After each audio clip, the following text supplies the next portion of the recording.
আমি ইস্তাম্বুল ট্যুরে আসার আগে বেশ কিছু TikTok vlog and YouTube vlog দেখেছি, টিকটক রিলস যেটা বলে এগুলো দেখেছি, ইনস্টাগ্রাম রিলস দেখেছি। মোটামুটি প্রত্যেকটা রিলস বা ভিডিওতে না একটা কমন জিনিস ছিল, অ্যান্ড গেস হোয়াট, সেটা হচ্ছে বিড়াল। আমার ইস্তাম্বুল এবং ইস্তাম্বুল শহর বা টার্কি এত পছন্দ হওয়ার একটা অন্যতম কারণ হচ্ছে বিড়াল। ওদের এত সুন্দর হেলদি বিড়াল। প্রত্যেকটা হোটেল, প্রত্যেকটা শপ ওনারদের নিজস্ব বিড়াল আছে, এবং ওরা রাস্তায় যে স্ট্রে বিড়ালগুলো থাকে এগুলোকে ওরা খাবার দেয়, চিকিৎসা করায়, এবং প্রত্যেকটা বিড়াল এত সুন্দর, মাশাআল্লাহ, এত হেলদি।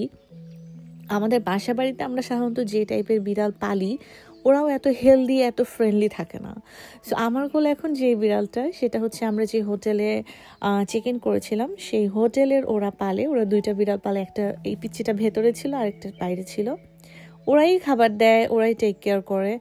আর ইস্তাম্বুলের মানে আমার খুবই ভালো লেগেছে, রাস্তাঘাটে এত হেলদি, এত প্রিটি, এত সুন্দর বিড়ালগুলো, এবং এদেরকে ট্যুরিস্টরা আদর করছে, লোকাল পিপলরা আদর করছে, ওরা খাবার দিচ্ছে। এটা আসলে খুবই সুন্দর দেখতে, যেটা আমি আমার দেশে অন্তত মানে এত বছরের জীবনে কখনো চোখে দেখিনি। তো এটা ওয়ান অফ দ্য রিজন যেটার জন্য ইস্তাম্বুল বা টার্কি সারা জীবন আমার জন্য স্মরণীয় হয়ে থাকবে, এবং এই শহরটা আমার খুব ভালোবাসার একটা শহর হয়ে থাকবে।